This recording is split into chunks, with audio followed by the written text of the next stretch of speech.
ఒక అడవికి దగ్గరలో ఉన్న ఆశ్రమంలో ఓ మహర్షి నివసించేవాడు. ఆ మహర్షికి ఎంతో ఇష్టమైన ఒక చిన్న చిలుకను పెంచుకునేవాడు. ఆ ఆశ్రమంలో ఆ చిలుకంటే అందరికీ ప్రేమ. చెట్టు కొమ్మ మీద కూర్చున్న చిలుకను చూసి గరుడ అక్కడికి వచ్చి ఎంతో మురిసిపోయాడు. చిలుక గరుడలిద్దరూ ఆ అడవిలో ఎంతో సంతోషంగా తిరిగేవి. ఇద్దరూ మంచి స్నేహితులయ్యారు. ఒకరోజు ఇద్దరు చెట్టు కొమ్మపై కూర్చున్నప్పుడు యమధర్మరాజు అక్కడికి వచ్చి చిలుకను చూసి చిరునవ్వు నవ్వుతాడు.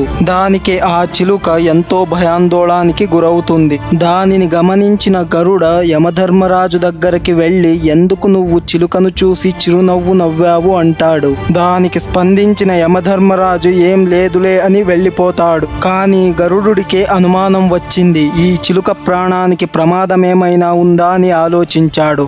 దయతో గరుడు ఆ చిలుకను తన రెక్కలపై కూర్చోపెట్టి 1000 కిలోమీటర్ల దూరంలో ఉన్న ఒక పెద్ద పర్వతంలోని గుహలో వదిలేసి వచ్చాడు. దారిలో అడ్డుపడ్డ యమధర్మరాజును చూసి గరుడు అడుగుతాడు, ఎందుకు నువ్వు చిలుకను చూసి నవ్వావు అని. నేను ఆ చిలుకను చూసి ఆశ్చర్యపోయింది. దాని మరణం ఈరోజు ఆ దూరపు పర్వత గుహలో జరగాలని విధి రాసి ఉండటం వల్ల.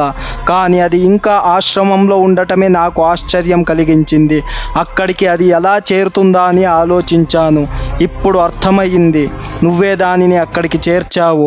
ఆ మాటలు విన్న గరుడు నిశ్శబ్దంగా నిలిచిపోయాడు. గరుడ ఎంతో దుఃఖంతో ఋషి దగ్గరకు వెళ్ళింది. విధి రాసిన దాన్ని ఎవ్వరూ తప్పించలేరు. కానీ మనం చేసే ప్రతి పని కూడా విధికి ఒక కారణమై ఉండొచ్చు.